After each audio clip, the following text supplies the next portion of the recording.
Have you ever been faced with news that paralyzed your world? When the body fails, the soul cries out for answers that medicine cannot provide. But there is a place where pain finds shelter, a hiding place, a shadow that heals from within, even before healing from without. Psalm 91 is not just an ancient text. It is a refuge that still breathes, a living promise that God will not be absent when everything seems to be falling apart. If you have come this far in search of relief, hope, or just strength to carry on, know that you are not alone. Today, you will be guided by words that have spanned centuries, sustaining those who needed them most. And if your heart is open, they can do much more than comfort. They can restore, they can transform. Stay, because healing begins now, and it begins in the spirit. There are stories that don't need many details to be felt. All it takes is a few seconds of silence in a hospital hallway, an apprehensive look in the waiting room, the vibration of a phone carrying the uncertainty of a diagnosis. It's in these kinds of moments that words take on new weight, that faith stops being an idea and becomes a shelter. Have you ever wondered why some people, even when faced with the most acute pain, never lose the sparkle in their eyes? It's not because they are stronger. Often, it's because they have found a place to rest their hearts when everything around them seems to be falling apart. The answer lies in the way they sustain themselves, not by their own strength, but by something greater, deeper, more present than any medicine or medical technique. Interestingly, modern medicine has made great strides. In just a few decades, previously incurable diseases have been treated with surprising effectiveness. Still, no technology has managed to solve what happens when the soul feels ill, because it is not always the body that wears out first. Often, it is the interior that weakens, until the body begins to reflect what can no longer be sustained inside. In these moments, there are those who seek faith as if they were looking for a safe place to breathe. Others rediscover prayer as an instrument of reconstruction, and there are those who, even without understanding much, simply place what they feel in the hands of God. Whatever the path, one thing is certain: there is undeniable power in the act of recognizing one's own fragility and, even so, choosing to believe. Difficult days don't always give you a warning when they're coming. Sometimes everything changes from one moment to the next, with an exam, a phone call, a sudden fall. When this happens, life becomes an unknown field, where each step requires courage. At these times, it's common for many to ask themselves, where is God in all of this? And as contradictory as it may seem, it's precisely in the shadows that many people begin to see the light in a way they would never have seen in the light. This is why faith cannot be treated as a last resort, but as a constant companion, not an escape, but a support, not a superstition, but a conviction that goes beyond logic. There are reports, studies, and experiences that show how spirituality directly influences the well-being of people undergoing treatment.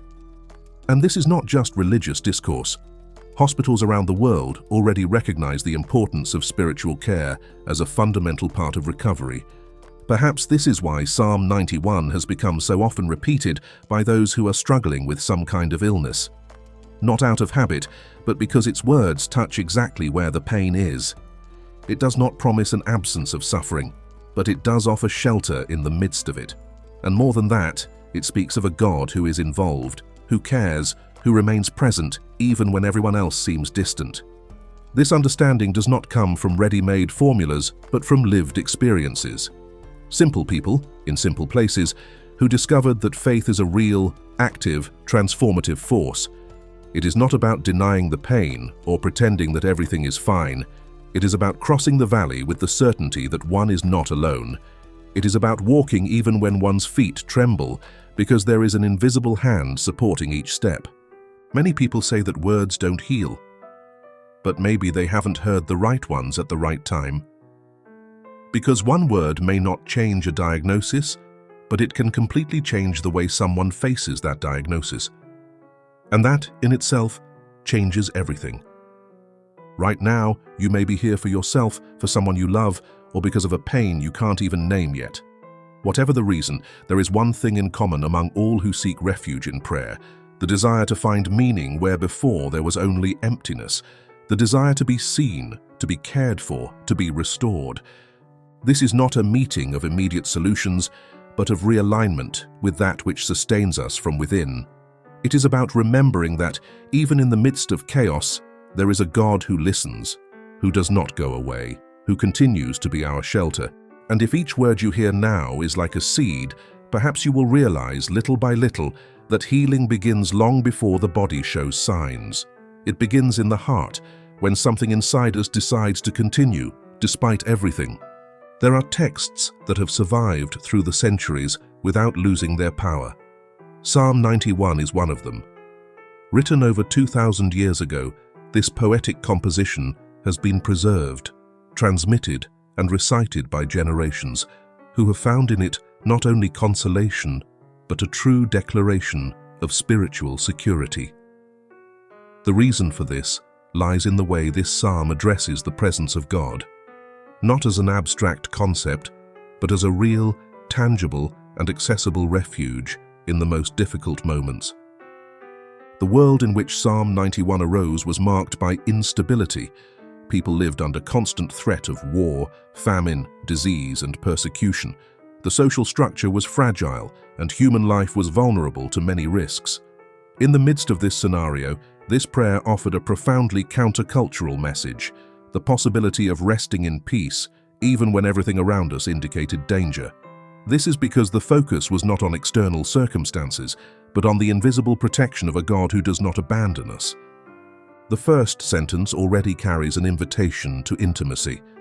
He who dwells in the secret place of the Most High will abide under the shadow of the Almighty. This language, although ancient, conveys a truth that is still alive.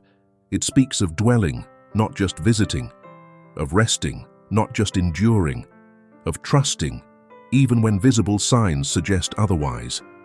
The idea of shelter, present from the beginning of the text, refers to something deeper than a physical place. It refers to an inner state of absolute trust. This shelter is different from any material security. Throughout history, humanity has built fortresses, castles, walls, and military defenses to protect itself. However, none of these resources have been enough to prevent the most profound collapses, especially those that reach the heart. When suffering knocks on the door, the external structure offers little relief. It is at this point that the divine presence described in the psalm presents itself as something incomparable. During the 14th century, Europe was devastated by the bubonic plague, one of the most traumatic episodes in Western history. At that time, many Christians recited Psalm 91 as a form of spiritual resistance. It was written on walls, murmured in prayers, and shared among the sick. Not as a magic formula, but as a constant reminder that God's protection goes beyond the physical body. Spirituality became a shield when science was still unable to offer answers. This relationship between trust in God and emotional protection remains relevant today. A study published in 2021 in the scientific journal Journal of Religion and Health indicated that patients with chronic diseases who maintain constant spiritual practices have lower levels of stress and greater adherence to treatments. It is not just a matter of belief, but of concrete impacts on health. Faith, when exercised genuinely, reorganizes internal chaos and increases the ability to cope. In Psalm 91, there is also a powerful symbolic element, the image of wings. When the text says that God covers us with his feathers and that under his wings we can trust, it is evoking the image of a bird protecting its young from external threats. This is not just a poetic figure, it is the representation of closeness, of warm shelter, and of constant presence. This breaks the idea of a distant, inaccessible, or indifferent God. On the contrary, it is an image of a God who gets involved, who bends down, who welcomes. Other passages reinforce this same principle. 1,000 may fall at your side and 10,000 at your right hand, but it will not come near you. This passage needs to be read with sensitivity in modern times. It is not a promise of absolute immunity from pain or illness, but the assurance that even in the midst of destruction, there is a sustenance that cannot be eradicated. The verse does not deny the difficult reality, but affirms that there is divine care at work in the midst of it. In recent times, The world has faced one of the most severe health crises since the pandemic began in 2019. Billions of people on every continent have been exposed to loss, uncertainty, and fear. In many homes, the reading of Psalm 91 has once again gained space, whether on social media, in online worship services, or in the silence of a dark room. These words have served as a spiritual anchor. And once again, it has become clear that faith, even in the midst of pain, remains one of the most resilient pillars of the human experience. This protection does not mean an absence of challenges. On the contrary, it manifests itself precisely in the ability to keep walking, even with tears in our eyes. It is a strength that does not come from the absence of problems, but from the presence of a God who promises to sustain us. And when the soul recognizes this presence, something inside changes. Insecurity loses ground, anguish no longer dominates, and even if the body is fragile, the spirit is renewed. It is in this sacred ground between despair and hope that Psalm 91 finds its home, and each time it is proclaimed in faith, it recalls a truth that never grows old. There is a refuge that does not crumble. There is a shade where one can rest. There is a God who remains, even when all else seems to be falling apart. Trust in God is not just an emotional disposition or a symbolic gesture. It represents an inner stance that restructures the way one views pain, illness, and suffering. When someone is faced with the diagnosis of a serious illness, all previously established certainties tend to fall apart. At that moment, faith emerges as a support point that, although invisible, offers resistance in the face of collapse. Overcoming an illness goes far beyond what happens to the body. It is a process that involves daily choices, psychological coping, and a complete reorganization of the meaning of one's own existence. Faith enters this scenario not as a substitute for treatment, but as an emotional and spiritual support that sustains the individual on their journey. It gives meaning, renews strength, and offers hope where fear wants to take hold. The concept of faith, in its essence, is to believe even without seeing. This does not mean ignoring reality, but rather remaining steadfast even when the results are not favorable. Many patients face phases in which symptoms worsen, medical responses are inconclusive, and the possibility of improvement seems distant. Instead of paralyzing, faith helps one to carry on. It manifests itself in simple actions such as getting out of bed, continuing with treatment, eating even when one does not feel like it, and not giving in to discouragement. Cases documented in clinical research centers indicate that patients with a strong spiritual bond tend to have greater resilience. In 2022, an analysis conducted by the American Journal of Psychiatry found that patients with regular spiritual practices had significantly lower rates of depression during prolonged treatments. This does not mean that faith cancels out pain, but that it changes the way pain is processed internally. If this message has made sense to you so far, write Amen in the comments. This helps us see who is walking with us, and also shows that you are here with an open heart. Many reports of emotional and even physical healing are related to the decision to trust in something greater than suffering. People who rediscover the value of life during treatment, who reconnect with lost family ties, who develop empathy and compassion through their own fragility. This cannot be measured by tests, but it is visible in behavioral changes and in the willingness to fight. Faith also changes our perception of time. Instead of living under the constant pressure of urgency and impatience, it teaches us to wait, not passively, but with confidence. It teaches us that each stage, no matter how difficult, is part of a process. And when this process is lived with dedication, it becomes less burdensome. Faith offers a new perspective, a lens through which suffering can be understood as an opportunity for growth and not as a definitive sentence. During the 1970s, Viktor Frankl, a psychiatrist and concentration camp survivor, developed logotherapy, an approach that states that the main motivation of human beings is to find meaning. Although it is not a religious proposition, it directly addresses the role of faith. After all, finding meaning in pain is one of the greatest challenges for those who suffer. Faith, in this context, offers not only comfort, but direction. Overcoming illness, therefore, involves more than clinical interventions. It requires an alliance between science and spirituality. Doctors can work on the body, but it is often faith that sustains the spirit. And this is not something reserved for religious environments. Even people who have never practiced devotion report experiences of reconnecting with spirituality during periods of illness. These reunions usually happen discreetly. A verse that touches us deeply, a conversation with someone that brings peace, a silence that reveals something new. Faith does not arrive with a bang. It insinuates itself gently, like a presence that invites trust. And little by little, it rebuilds what pain tried to destroy. Another essential aspect is the connection between faith and action. Believing is not just waiting for a miracle, but taking responsibility for one's own healing process. This includes following medical advice, taking care of one's diet, keeping one's mind occupied with good things, and seeking support when necessary. Mature faith is not limited to waiting. It drives one.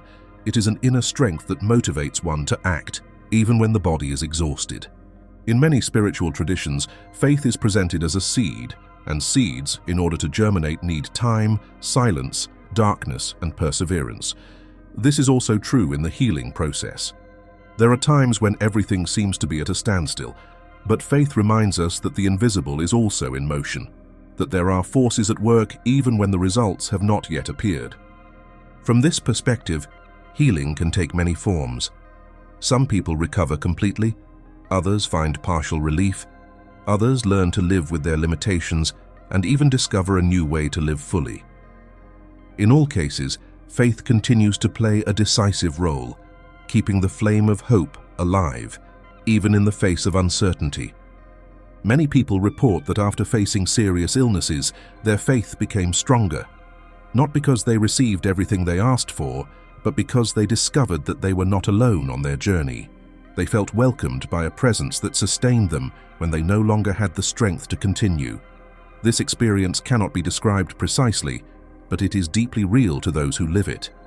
It is common for good days and difficult days to arise during the recovery process, moments of encouragement and others of discouragement. Faith does not eliminate this oscillation, but it acts as an axis that maintains balance. It prevents despair from taking over in moments of weakness and offers serenity in days of uncertainty. It's not about maintaining a forced positivity or denying the gravity of what you're facing. It's about acknowledging the pain, but refusing to be dominated by it. And this attitude is what allows many to find strength they didn't even know they had. Faith reveals what fear tries to hide, the ability to resist, to start over, to believe when everything around you says otherwise. On this path, every gesture of care, every silent prayer, every word of comfort received becomes food for the soul. They are small sparks that keep the inner flame burning. Faith, in these moments, stops being a speech and becomes a concrete experience. It becomes part of our breathing, our gaze, our way of walking. And even if the process is long, even if the answers take time, the power of faith remains. It does not run out with time. On the contrary, it matures, deepens, and becomes even more valuable. Because deep down, those who believe learn that true victory is not only in the end of pain, but in the courage to go through it with dignity, confidence, and love. During the journey of someone facing illness, there are times when strength seems to run out. The body feels heavy, thoughts become confused, and hope wavers. In these silent moments, when even the sounds of routine seem distant, there is a simple gesture that remains possible: prayer. It does not require physical strength or rehearsed words. It can be born from a whisper, an uplifted look, a directed thought. And even when there is no longer a voice, prayer remains alive in the silent desire to be accepted. Prayer is more than a rite or a religious tradition. It is a link between human fragility and the sacred. For many, it becomes the only possible path when all other exits seem narrow. And contrary to what people think, it is not just for asking. In many cases, prayer is a way of reorganizing oneself internally, of finding balance in the face of chaos, of listening to what the distractions of everyday life have drowned out. Research conducted by integrative health centers, such as those at Duke University and Harvard Medical School, has identified positive physiological effects associated with prayer. In patients who are hospitalized or undergoing ongoing treatment, regular practice of moments of spiritual silence, which include personal or community prayer, is linked to lower blood pressure, improved sleep, and emotional stability in the face of difficult prognoses. These responses are not merely emotional. They involve the activation of the parasympathetic nervous system, which is responsible for calming the body and promoting recovery. More than healing the body, prayer restores what the disease tries to break from within: emotional integrity, clarity of mind, the meaning of existence. And it is not just about praying with pretty words or predefined formulas. Authentic prayer is that which springs from what is most true within us. It can be a plea, a lament, an unexpected gratitude, or even a silence filled with surrender. Many historical records show the power of prayer in extreme situations. In 1939, during the bombings of London in World War II, entire families gathered in basements and underground shelters not only to protect themselves, but also to pray. And there, under constant threat, simple words emerged that calmed fear and rekindled trust. Those moments did not change the reality of the conflict, but they offered those there an invisible structure to bear the unbearable. Prayer also strengthens bonds with those around us. When someone prays for another, they establish a connection that transcends the physical. It is as if they are saying, without words, "You are not alone." This type of gesture has therapeutic value for both the receiver and the giver. Studies published in the journal Social Science and Medicine indicate that prayer-based support groups create environments of belonging and mutual care that directly impact the recovery of patients with serious illnesses. And then there is the aspect of listening. Many people think of prayer as a one-way street, sending words to heaven. But those who persist in the practice learn over time that there is also an answer. Not necessarily in the form of extraordinary signs or unexpected events, but as a peace that descends little by little, a certainty that sets in without logical explanation, a direction that emerges in the midst of confusion.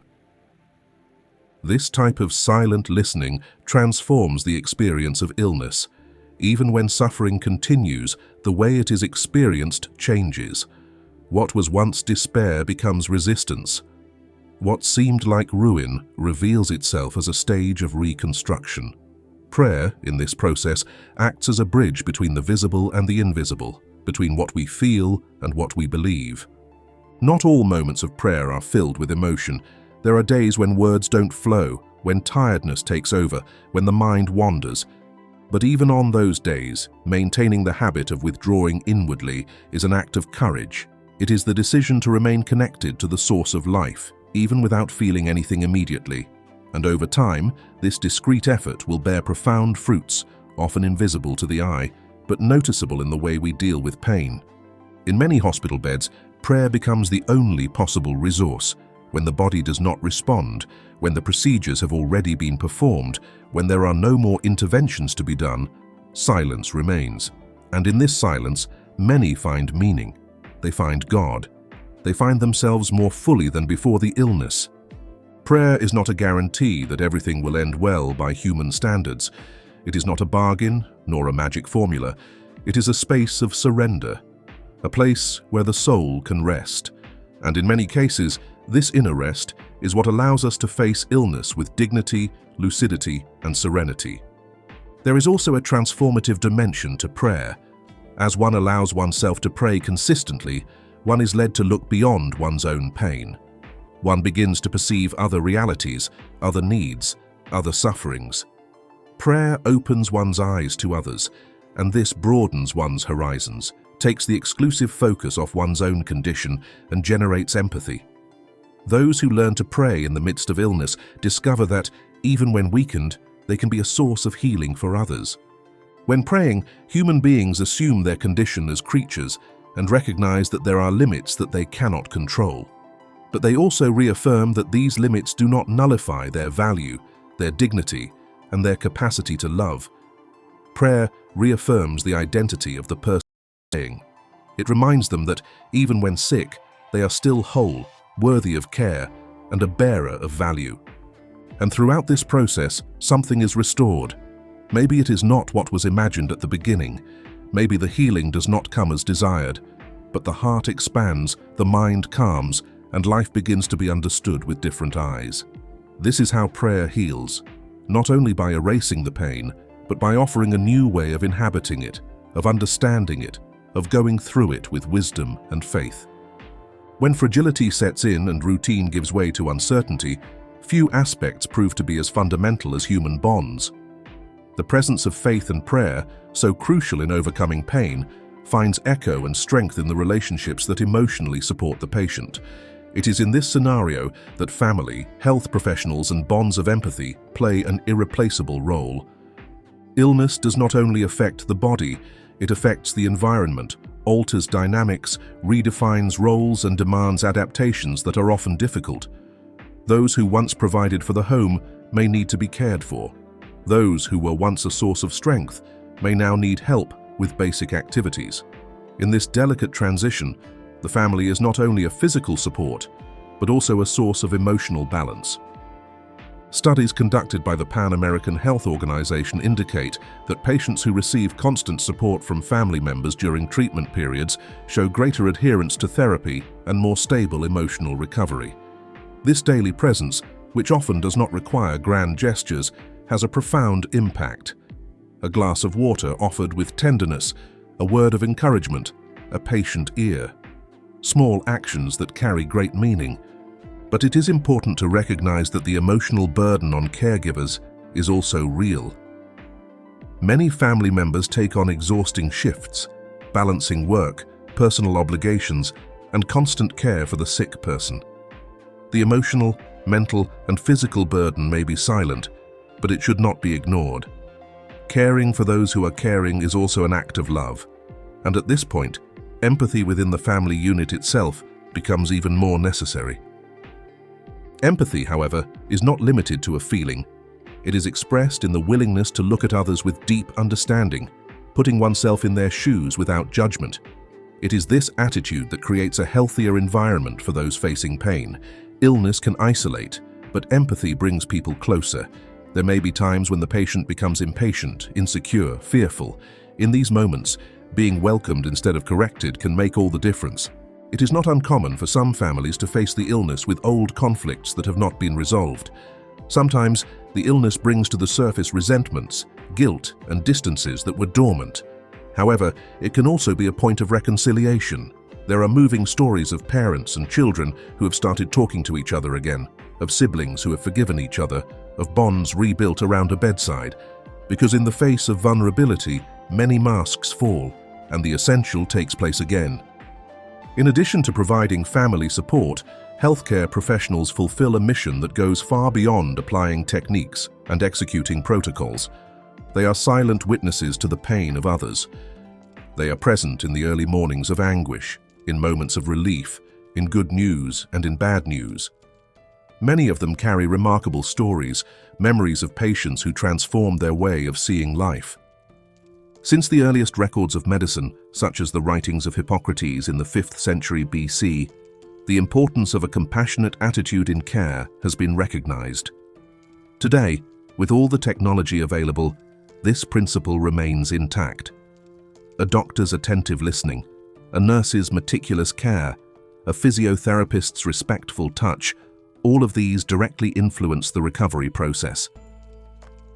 During the most critical years of the pandemic that began in 2019, the world turned its eyes to frontline professionals. Many of them worked for days on end, faced scarce resources, and still maintained their commitment to care. These professionals, even under extreme stress, became symbols of resilience and dedication. Their actions saved lives, not only with medicine, but with humanity. It is important to remember that these healthcare workers also have limits. Many face burnout, emotional disorders, and accumulated exhaustion. Therefore, valuing them involves more than just thanks. It requires respect, better working conditions, and recognition of their importance in the patient support network. In a prolonged illness, the patient needs to feel that he or she is surrounded by a solid network. And this network is made up of people who, even in different roles, share the same purpose: to preserve the dignity of the person who is suffering. When family and professionals act in harmony, the effects are transformative. There is less tension, more security, and an environment conducive to recovery, or when this is not possible, to inner peace. In some Eastern cultures, caring for the sick is seen as an honor. Caring for a sick relative is seen as an opportunity to show gratitude, respect, and reverence for life. This view broadens the understanding of the role of the family, not as a heavy obligation, but as a gesture of love that is expressed in the silent service of everyday life. There is also the role of faith communities, which often act as an extension of the family. The presence of friends, neighbors, church members, or other spiritual groups can ease the burden and bring comfort. A prepared meal, a brief visit, a note with encouraging words. These simple gestures have an emotional effect that no technology can replace. Healing, when it happens, is the result of a combination of factors. Science is undoubtedly essential, but it is enhanced when it is accompanied by care, affection, presence, and listening. The human heart responds to love more strongly than one might imagine, and when this love is expressed in concrete actions, the environment is transformed. It is in this context that spirituality, family, empathy, and professional service meet. Together, they form a path that does not guarantee the absence of pain, but offers support during the journey. A path where no one needs to walk alone, where even in illness, it is possible to recognize beauty, nobility, and depth in the relationships that are built. And so, even when the body weakens, even when resources are exhausted, the certainty that love continues to be the best medicine remains alive. Because where there is care, there is healing to some extent. And where there is sincere surrender, there is transformation. Throughout the journey of those who suffer, unknown territories of the soul are discovered. Pain teaches us to listen to what silence screams, to notice gestures that previously went unnoticed, to value what really matters. No experience of illness is simple, and no two are the same. However, there is something that is frequently revealed in each of them: the human capacity to find meaning even when everything seems lost. What sustains someone in the face of shock is not only the strength they possess, but what surrounds them, what inhabits them, what guides them. Faith, care, words, silence, outstretched hands. These are the invisible elements that form the most solid structures. The trust cultivated in difficult times does not dissolve over time. It deepens. And even if not everything turns out as expected, there is something that remains firm inside. The certainty that it is possible to go through suffering with dignity. Illness can interrupt plans, limit movements, and change routines, but it does not have the power to nullify the essence of who one is. There is a particular beauty in those who choose to remain hopeful, even in the face of the abyss.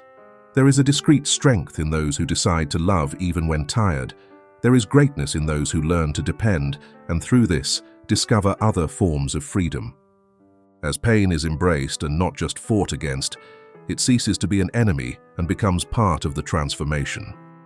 It is not about romanticizing suffering, but understanding it as a territory where faith matures, where love is refined, where compassion flourishes.